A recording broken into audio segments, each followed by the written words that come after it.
Hello student, स्वागत है आपका आईसीटी वर्चुअल क्लासेस में। मैं हूं कविता, आपकी बायो टीचर। उम्मीद करती हूं आप सभी अच्छे होंगे और स्वस्थ होंगे।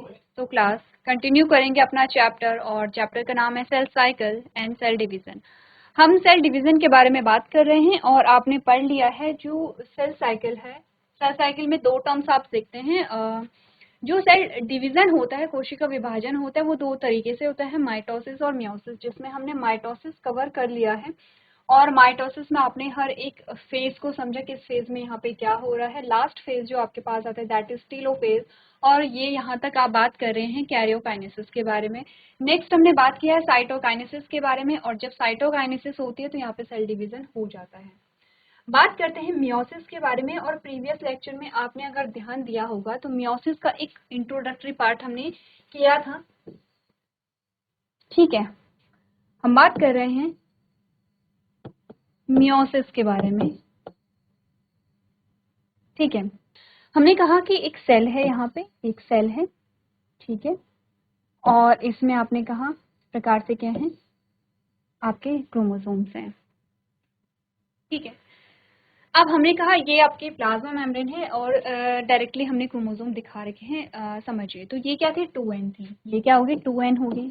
ठीक है, अब इसके बाद इसमें हमने बोला कि जब इंटरफेज आया, इंटरफेज में जब एस फेज आता है तो एस फेज में क्या होता है, ये जो क्रोमोसोम है इनकी यहाँ पे क्या बनने लगती है, कॉपी बनने लगती है। ये इस प्रकार से क्या होगी, कॉपी होगी, इनका सेंट्रोमेयर सेम होगा। अब हमने बात की है यहाँ पर कि एस फेज हो गया है। अब यहाँ पर आता है यहाँ पे एम फेज। ठीक है, एम आपने कहा इंटरफेज तो सेम है। अब हमने कहा कि जब एम फेज आएगा तो एम फेज में यहाँ पर जब आपने पढ़ा था किसमें, जब आप पढ़ रहे थे माइटोसिस के बारे में, तो माइटोसिस में आपने कहा था प्रोफेज होगा। प्रोफेज में कंडेंसेशन वगैरह होगा, जो ऑर्गेनेलीज हैं, न्यूक्लियर मेम्ब्रेन है, वो डिसअपेयर होंगे।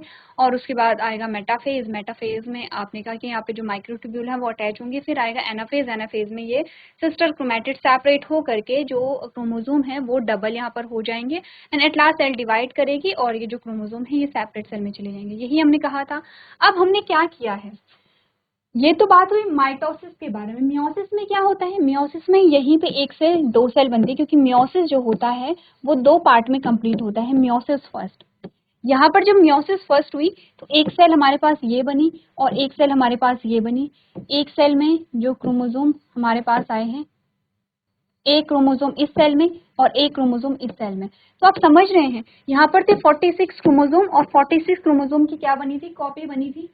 अब आपने कहा, जैसे हमने कहा एक, और यहाँ पे एक सेल में दो क्रोमोसोम हैं और ये दोनों बट जाते, एक इसमें चला गया, इस क्रोमोसोम जो है वो 23 यहाँ चले गए हैं और 23 यहाँ चले गए हैं। तो यहीं पे नंबर ऑफ क्रोमोसोम हाफ हो गए हैं, और हमने कहा ये क्या है, हैप्लॉइड स्टेज है। अब हमने कहा कि फिर जब यहाँ पर सेम चीज हमने डिस्कस की थी कि जो सिस्टर क्रोमैटिड अलग होंगे तो ये हाफ नंबर ऑफ क्रोमोसोम जो हैं वो फुल हो जाएंगे। यानी कि जब यहाँ पर आपने कहा ये और ये सेपरेट होंगे तो ये दो क्रोमोसोम बन जाएंगे। वैसे ही 23 क्रोमोसोम की सिस्टर क्रोमैटिड अलग होंगे तो ये 46 क्रोमोसोम बन जाएंगे। तो फिर तो सेल डिप्लॉयड हो जाएगी। हमने कहा नहीं, डिप्लॉयड नहीं होती है। क्यों, क्योंकि यहाँ पर इससे फर्दर दो सेल बनेंगे और इससे भी दो सेल बनेंगे। एक सेल ये है और एक सेल ये है। अब सेल का साइज जो है वो डिफर कर रहा है अकॉर्डिंग टू स्पेस, आप थोड़ा एडजस्ट कर लेंगे। सेल का साइज सेम रहेगा, यहाँ पे हमारे पास स्पेस कम है इसीलिए सेल छोटी या बड़ी बन रही है। तो आपने कहा जब दो सेल बनती है तो ये सिस्टर क्रोमैटिड सेपरेट हो जाती है और एक क्रोमोसोम यहाँ चला गया है, एक यहाँ चला गया है। सेम यहाँ पर भी होता है, एक क्रोमोसोम यहाँ चला गया है और एक यहाँ चला गया है। अब क्या हुआ, हमने कहा यहाँ पे भी 23 क्रोमोसोम थे और यहाँ पे भी 23 क्रोमोसोम है। इसमें 23 क्रोमोसोम है, इसमें 23 क्रोमोसोम है, इसमें 23 है, इसमें 23 है। कैसे 23 है, क्योंकि हमने कहा जब सेल डिवीजन हुई तो सिस्टर क्रोमैटिड भी डिवाइड हुए।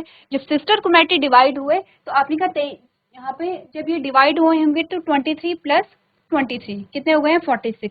46 में से 23 यहाँ चले गए, 23 यहाँ चले गए। जो यहाँ पे कॉपी थी, क्रोमोसोम की जो कॉपी थी वो सेपरेट होकर के एक इंडिविजुअल क्रोमोसोम में आ गई है। ये चीज आपने माइटोसिस में भी पढ़ी थी। अब हमने कहा कि जब मियोसिस होती है तो मियोसिस में एक सेल से कितनी सेल बनी है, 4 सेल बनी है। नंबर ऑफ सेल क्या हुआ है, इंक्रीज हुआ है, लेकिन क्रोमोसोम का जो नंबर है वो डिक्रीज हुआ है, कम हुआ है। इसीलिए हमने क्या बात की है कि जो मियोसिस हो रही है यहाँ पर, मियोसिस में जो क्रोमोसोम है उनका नंबर हाफ यहाँ पर हो जाता है। ठीक है, ये चीजें समझनी है। और जितना इजी वे में अभी हमने देखा इतना इजी नहीं होता है, अलग अलग स्टेप्स आपको पढ़ने होंगे। पहले ये जो प्रोसेस है ये समझिए कि हम एक्चुअली में मियोसिस में क्या करने वाले हैं और मियोसिस में क्रोमोसोम का नंबर हाफ कैसे हो। चलिए अब स्टार्ट करते हैं यहाँ पे मियोसिस, और मियोसिस की सबसे पहले डेफिनेशन यहाँ पर देखेंगे। मियोसिस की जो डेफिनेशन हमारे पास आते हैं उसमें क्या आपको बताया रखा है, आपने कहा meiosis is a specialised type of cell division. ये क्या है, एक कोशिका विभाजन का एक विशिष्ट तरीका है। That occurs in sexually reproducing organism.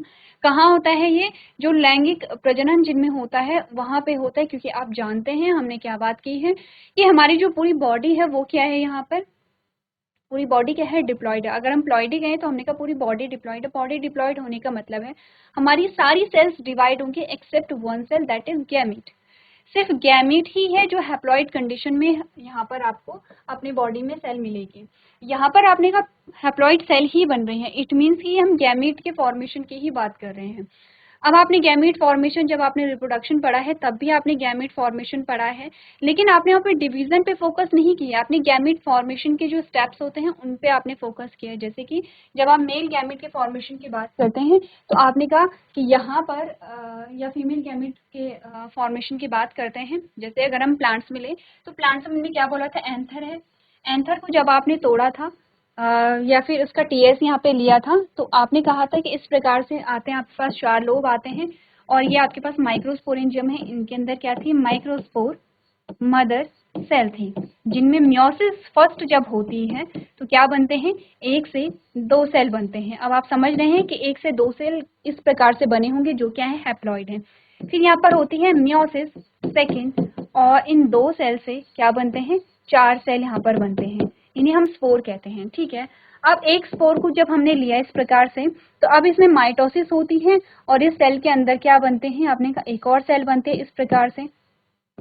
ठीक है, जैसे हमने इस बाहरी सेल को वेजिटेटिव सेल और इसे हमने क्या कहा था, जेनरेटिव सेल कहा था। फिर इसमें आपने कहा फिर माइटोसिस उसमें फिर से होगी और इस एक सेल से 2 सेल यहाँ पर बन जाते हैं इस प्रकार से, जो कि आपके क्या कहलाते हैं, मेल गैमीट कहलाते हैं। तो प्लांट में हमने गैमीट का फॉर्मेशन देखा था, जिसमें सिंपल हमने बोला यहाँ पे मियोसिस फर्स्ट हुई है, यहाँ पे मियोसिस सेकंड हुई है, यहाँ पे माइटोसिस हुई है, क्योंकि यहीं पे नंबर ऑफ क्रोमोसोम हाफ आ गए थे तो आगे क्या हो गया, माइटोसिस होगी। ठीक है, तो यहाँ पे एक सिंपल टर्म आपने यूज किया, मियोसिस हो गई है। जब मियोसिस हुई है तो एक सेल से 4 सेल बन गए हैं। यहाँ पर आप ये प्रोसेस देख रहे हैं कि एक सेल से 4 सेल कैसे बनते हैं, तो आप बात कर रहे हैं यहाँ पर कि एक सेल से 4 सेल कैसे बनते हैं या मियोसिस की प्रोसेस कैसे होती है उसके बारे में। ठीक है, तो हमने क्या बात की है यहाँ पे कि जिनमें लैंगिक जनन होता है उन ऑर्गेनिज्म में ये प्रोसेस पाए जाते हैं टू प्रोड्यूस गैमीट। ठीक है, आपने कहा किसको प्रोड्यूस करने के लिए, गैमीट को प्रोड्यूस करने के लिए। ठीक है, अब अगर आप ह्यूमंस में बात करेंगे तो ह्यूमन में मेल गैमेट फीमेल गैमेट की बात कर रहे हैं। अगर आप प्लांट की बात करेंगे तो आपने कहा कि जो पॉलन ग्रेन है उसमें मेल गैमेट और जो एक्सेल है फीमेल गैमेट का फॉर्मेशन है। ठीक है, it involves 2 rounds of division resulting in 4 haploid daughter cells from a single diploid parent cell. These haploid cells contain half number of chromosomes as the original cells. Simple सी चीज बोली गई है कि इसमें 2 राउंड होते हैं। इसमें आपने कहा कि पहले जो एक डिप्लॉयड सेल है उससे क्या बनते हैं, 4 हैप्लॉयड सेल का फॉर्मेशन यहाँ पे होता है और इनमें नंबर ऑफ क्रोमोसोम क्या रहेगा, हाफ यहाँ पर रहेगा। इतनी बात क्लियर है। तो अब हम देखेंगे जो मियोसिस है, जो मियोसिस है उसमें हमने डिवाइड किया था, मियोसिस को हमने डिवाइड किया था और हमने कहा था कि सबसे पहले इंटरफेज होगा और उसके बाद एक्चुअल सेल डिवीजन होगा जिसे एम फेज हम कहेंगे, जिसे हम एक पूरी साइकिल में भी बताते हैं। जब इंटरफेज आप पढ़ेंगे तो आपने इसमें पढ़ा है G1 फेज, आपने पढ़ा है इसमें G1 phase, S phase and G2 phase. ठीक है, एम फेज में जब आप बात करेंगे तो ये जो प्रोसेस है ये तो सेम है जैसे माइटोसिस में आपने पढ़ी थी, सेम है। प्रीवियस लेक्चर में इसके बारे में बात हुई थी कि यहाँ पे प्रोटीन की सिंथेसिस है और सेल ऑर्गेनेली जो है वो रेप्लिकेट कर रही है। यहाँ पे जो आपका डीएनए है वो यहाँ पे क्या करेगा, आपने का डीएनए का जो कंसंट्रेशन है, डीएनए का जो अमाउंट है वो डबल होगा। यहाँ पे प्रोटीन सिंथेसिस होगी और इसी के साथ साथ माइटोकॉन्ड्रिया और जो प्लास्टिड है वो यहाँ पे क्या होंगे, रेप्लिकेट होंगे। ठीक है, यहाँ तक की बात क्लियर है। एम फेज में अगर आते हैं तो एम फेज में आपने कहा कि सेम आपके क्या आते हैं, यहाँ पे प्रोफेज है, मेटाफेज है, एनाफेज है एंड टेलोफेज है। टीमैट के नाम से हमने यहाँ पे डिवाइड किया था। आप सोचेंगे अभी तक की बात तो सेम ही है, तो डिफरेंस कहाँ आता है? डिफरेंस यहाँ आता है जब आप प्रोफेज में भी अलग अलग स्टेप्स के बारे में बात करेंगे। यहाँ पे दूसरा स्टेप आपके पास आता है जाइगोटीन। तो इसी प्रकार से आपके पास क्या आते हैं, कुछ 4 स्टेप्स यहाँ पर आते हैं जिनके बारे में हम यहाँ पे बात करेंगे।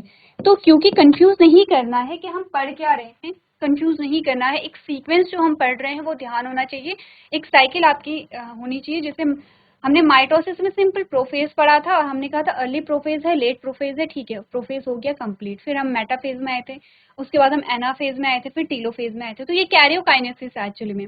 मियोसिस में आप कैरियोकाइनेसिस पढ़ रहे हैं, लेकिन प्रोफेज में ही आप अलग अलग स्टेप्स पढ़ेंगे। फिर मेटाफेज, एनाफेज और टेलोफेज आपके लिए इजी है, थोड़ा सा प्रोफेज में आपको अलग अलग स्टेप्स पढ़ने पड़ेंगे। तो सबसे पहले आप टॉपिक पढ़ने से पहले आपको माइंड में क्लियर ये रखना है कि आप क्या पढ़ रहे हैं, ठीक है। इसीलिए एक यहाँ पे क्या बनाया है कि मियोसिस में आपने का जो मियोसिस होती है वो 2 फेज में, एक इंटरफेज है और एक मियोसिस है, ठीक है। इसे हम क्या कहेंगे, सेल साइकिल कहेंगे, इसे मियोसिस नहीं कहेंगे, इसे सेल साइकिल कहेंगे। सेल साइकिल में आप पढ़ रहे हैं यहाँ पे मियोसिस के बारे में, मियोसिस के बारे में। इससे पहले आपने क्या पढ़ा था, माइटोसिस पढ़ा था, ठीक है। अब मियोसिस में भी आपने कहा 4 स्टेप्स आपके होते हैं, prophase, metaphase, anaphase, telophase. Prophase में भी आप अलग अलग फेजेस के बारे में बात करेंगे। अब इसके बाद जो हमारे पास टॉपिक आएगा दैट इज लिप्टोटीन। हम बात करेंगे लिप्टोटीन में क्या हुआ है। तो लिप्टोटीन क्या है, प्रोफेज के अंदर जो आप यहाँ पे क्या कर रहे हैं, प्रोफेज के अंदर आपने जो स्टेप्स हैं उन्हें डिवाइड किया है अलग अलग पार्ट्स में। तो सबसे पहले हम लिप्टोटीन के बारे में बात करेंगे, फिर जाइगोटीन के बारे में बात करेंगे, फिर पैचिटीन के बारे में बात करेंगे, फिर डिप्लोटीन के बारे में हम बात करेंगे, फिर हम यहाँ पे डाइकाइनेसिस के बारे में बात करेंगे। तो 4 से 5 स्टेप हमारे पास यहाँ पर आने वाले हैं। अभी फर्स्ट टाइम में आपको जो नाम है यहाँ पर प्रोसेस के या स्टेप्स के जो नाम है वो एकदम से नाम याद नहीं होते हैं। जैसे कि आपने पीमैट से यूज किया था तो आपको एकदम से याद नहीं हुए थे। जब हम धीरे धीरे पढ़ते चले गए, बार बार हमने रिवाइज किया है कि P फॉर प्रोफेज है, M फॉर मेटाफेज है, A फॉर एनाफेज है, T फॉर टेलोफेज है। अब आपको चीजें याद हो गई, आपको इजी लग रहा है। सेम वैसे ही जब हम बात करेंगे प्रोफेज के अलग अलग स्टेप्स के बारे में, वो भी आपको याद हो जाएंगे। तो इतनी चीजें अभी तक क्लियर कीजिए, उसके बाद हम स्टार्ट करते हैं यहाँ पे जो लेप्टोटीन्स है उसमें क्या होता है। चलिए स्टार्ट करते हैं यहाँ पे लिप्टोटीन से। और लिप्टोटीन में अगर हम देखेंगे तो सिंपल सी प्रोसेस होती है। जैसे प्रोफेज में क्या हुआ था, आपने कहा क्रोमोसोम कंडेंस होने लगे थे, तो वैसे ही लिप्टोटीन में जो क्रोमोसोम है वो कंडेंस यहाँ पर होने लगेंगे, ठीक है। वो क्या होने लगेंगे, ये जो क्रोमोसोम है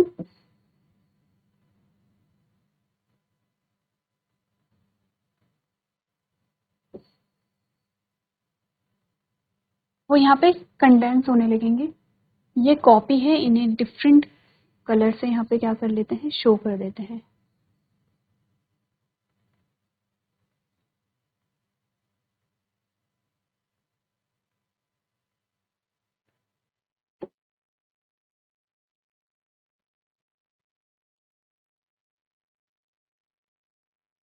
ठीक है, लेप्टोटीन में क्या है, सिर्फ जो क्रोमोसोम है वो कंडेंस होने शुरू हो गए हैं यहाँ पर, ठीक है। एक बार लेप्टोटीन पढ़ लेते हैं। आपने कहा it is the first stage of prophase 1 in meiosis. आपने कहा प्रोफेज 1 के सबसे पहले जो यहाँ पे सबसे पहला जो स्टेप आता है वो लेप्टोटीन है। यहाँ पे मियोसिस में हम बात कर रहे हैं। A type of cell division that reduce the chromosome number by half, ठीक है। During liptotin, duplicated chromosomes condense from a diffuse state into distinct thread-like structures, becoming a visible within the nucleus। आपने कहा कि यहाँ पर क्या होगा, जो थ्रेड लाइक स्ट्रक्चर है यहाँ पर वो क्या होने लगेंगे, यहाँ पे कंडेंस होने लगेंगे, ठीक है। और यहाँ पर क्या होंगे, ये धीरे धीरे विजिबल होने लगेंगे, ठीक है। नेक्स्ट हमने कहा this stage is also known as a leptonema, derive from a Greek word meaning thin threads, क्योंकि ये थिन थ्रेड्स में यहाँ पे क्या होने लगते हैं, अपीयर होने लगते हैं।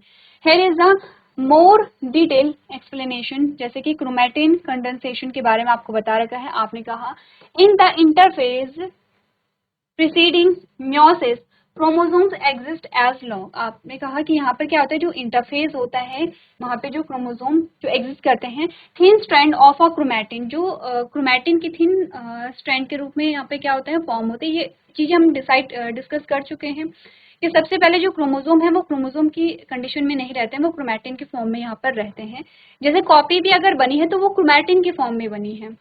During leptotin, these chromatins fibers condense, becoming a shorter and thicker. ये short होंगे और thick होंगे and are now visible as।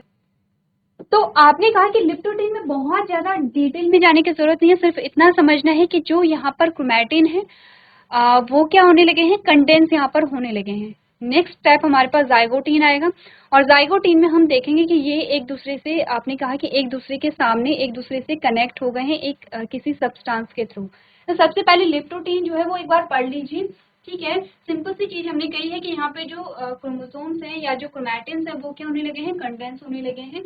तो आप एक बार पढ़ करके अपनी लैंग्वेज में से लिख लेंगे। चलिए आगे बढ़ते हैं और जाइगोटीन जो कंडीशन है उसमें बढ़ते हैं। उसमें होता क्या है एक्चुअली में, उसमें क्या होता है, जैसे कि ये क्रोमोसोम्स हैं आपस में, अभी हम डिफरेंट कलर से नहीं दिखा रहे हैं, सेम कलर से आप देख लेंगे। जैसे ये क्रोमोसोम है और ये आपस में क्या होते हैं, अटैच हो जाते हैं। ये आपस में इस प्रकार से अटैच हो जाएंगे किसी सब्सटेंस के द्वारा, और इस सब्सटेंस का नाम क्या है यहाँ पे, सिनेप्टोनेमल।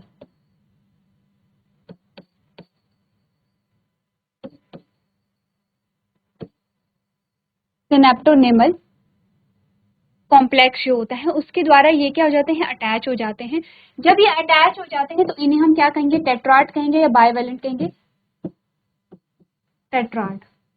तो आपने कहा कि क्या हुआ है, लेप्टोटीन में क्या हुआ है, कंडेंस हुए हैं। जाइगोटीन में क्या हुआ है, दोनों जो क्रोमोसोम है, दो क्रोमोसोम, ये दो होंगे, एक क्रोमोसोम ये है एक ये है। अभी क्योंकि इनका जो सेंट्रोमेयर है वो सेम है तो हमने कहा कि दो क्रोमोसोम है वो आपस में कैसे हो जाते हैं, जुड़ जाते हैं, अटैच हो जाते हैं। तो पढ़ ले सेम चीज यहाँ पर जाइगोटीन में क्या बताया रखा है, the zygotene stage is a specific phase with in the prophase stage 1। ये प्रोफेज के ही स्टेजेस चल रहे हैं, सेकेंड स्टेज है प्रोफेज की। इसमें क्या है, आपने कहा where homologous chromosome begin to pair up and align closely together in a process called a synapsis. आपने कहा इन दोनों के अटैच होने की जो प्रोसेस है उसे हम क्या कहेंगे, सिनेप्सिस कहेंगे यहाँ पे, ठीक है। तो ध्यान रखिए, नेक्स्ट हमने कहा this pairing is a crucial for a subsequent exchange of genetic material which contribute to genetic diversity, ठीक है। अब हमने क्या बात यहाँ पर की है, एक चीज आपको यहाँ पे ध्यान रखनी है। हमने क्या बात की है यहाँ पे, हमने कहा कि एक्चुअली में यहाँ पर जो मियोसिस है वो माइटोसिस अलग क्यों है। हमने कहा क्योंकि क्रोमोसोम नंबर हाफ हो रहा है। क्रोमोसोम नंबर हाफ कहाँ होता है, हमने कहा गैमीट में होता है। तो आपने कहा कि कभी सोचा है इस बारे में कि जैसे गैमीट बनते हैं, जैसे सिबलिंग्स का एग्जाम्पल लेते हैं, सिबलिंग्स है, माता पिता एक ही हैं, इट मीन्स कि source of genetic material same है, फिर भी हम अलग क्यों होते हैं, फिर भी हम अलग कैसे दिखते हैं। हमारे जो प्रॉपर्टीज होती हैं, हमारे जो कैरेक्टर्स होते हैं वो अपने सिबलिंग से अलग होते हैं। कभी कभी तो क्या होता है कि शक्ल भी मैच नहीं करती। कभी कभी आपने सुना होगा कि ये दो भाई बहन जो हैं या दोनों बहनें दोनों भाई जो हैं आपस में इनकी शक्ल नहीं मिलती है। ऐसा क्यों होता है कि source of genetic material same है लेकिन फिर भी हम में डिफरेंस आता है। आपने कहा बिकॉज ऑफ, यहाँ पर क्या होता है, जो क्रोमोसोम है, क्रोमोसोम में क्या होता है, रिकॉम्बिनेशन होता है। बिकॉज ऑफ रिकॉम्बिनेशन, रिकॉम्बिनेशन का मतलब क्या होता है कि नए कॉम्बिनेशन बनते हैं किसके, क्रोमोसोम के। रिकॉम्बिनेशन का मतलब होता है कि जब भी गैमीट बनता है तो हर एक गैमीट में क्रोमोसोम का एक नया कॉम्बिनेशन होता है और वो जो रिकॉम्बिनेशन होगा वो यहाँ से होगा। एक्चुअली में होगा क्या, ये दोनों पास पास आएंगे, जब ये दोनों पास पास आएंगे तो ये अपना जो कुछ पार्ट है वो इसे दे देगा और ये अपना जो कुछ पार्ट है वो क्या कर देगा, इसे ट्रांसफर कर देगा। तो बेसिकली ये अपना जो जेनेटिक मटेरियल है ये क्या कर रहे हैं, एक दूसरे को पास कर रहे हैं, एक्सचेंज कर रहे हैं। जब ये एक्सचेंज करेंगे तो आपने कहा कि जो यहाँ पर जेनेटिक मटेरियल है या फिर जो क्रोमोसोम्स हैं उसमें क्या हो जाएगा, रिकॉम्बिनेशन हो जाएगा, नए कॉम्बिनेशन यहाँ पर बन जाएंगे, ठीक है। इसीलिए हमने क्या बोला है यहाँ पे, रिकॉम्बिनेशन का मतलब सिंपल सा मतलब है कि जो क्रोमोसोम है वो आपस में जेनेटिक मटेरियल क्या करते हैं, एक्सचेंज करते हैं। और ऐसा हर एक गैमीट में होगा, हर एक गैमीट में रिकॉम्बिनेशन होगा और वो किसी न किसी रूप में दूसरे गैमीट से क्या होगा, डिफरेंट होगा। इसीलिए यहाँ पे क्या होता है, आप देखते हैं कि जो सिबलिंग्स है वो भी एक दूसरे से क्या होते हैं, अलग होते हैं। ठीक है, तो आपने कहा, यही लाइन आपको बता रही कि this pairing is a crucial for the subsequent exchange of genetic material. ठीक है, which contribute to genetic diversity. ये किस में कंट्रीब्यूट करेगा, जेनेटिक डाइवर्सिटी में यूज करेगा कि हर एक जो व्यक्ति है वो एक दूसरे से क्या होंगे, यहाँ पे भिन्न होंगे। ठीक है, अब थोड़ा सा अगर हम डिटेल में पढ़ेंगे तो हम यहाँ पे बात कर सकते हैं कि जाइगोटीन में क्या क्या हुआ है, सिनेप्सिस में क्या क्या यहाँ पे चीजें हुई हैं, या फिर आपने कहा बाईवैलेंट या टेट्राड्स क्या होते हैं, तो इसके बारे में हम बात करेंगे। नेक्स्ट हमारे पास पैकेटीन आता है। पैकेटीन में एक्चुअली में क्या होते हैं, ये एक दूसरे से अटैच हो जाते हैं। ठीक है, एक दूसरे से अटैच हो जाएंगे और उसके बाद क्या करेंगे, ये एक्सचेंज करेंगे अपना जेनेटिक मटेरियल। तो अभी तक हमने लेप्टोटीन के बारे में बात कर लिया, जाइगोटीन के बारे में बात कर लिया। जाइगोटीन में बहुत ज्यादा डिटेल में नहीं पढ़ना है, इतना इनफ है।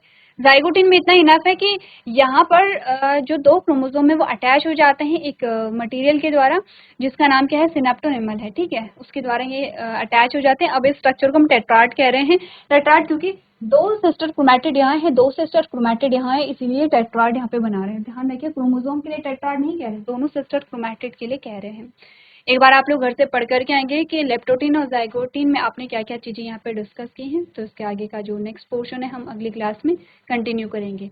तो आज के सेशन में हम इतना ही करेंगे। अभी तक क्लास में बने रहने के लिए आपका धन्यवाद।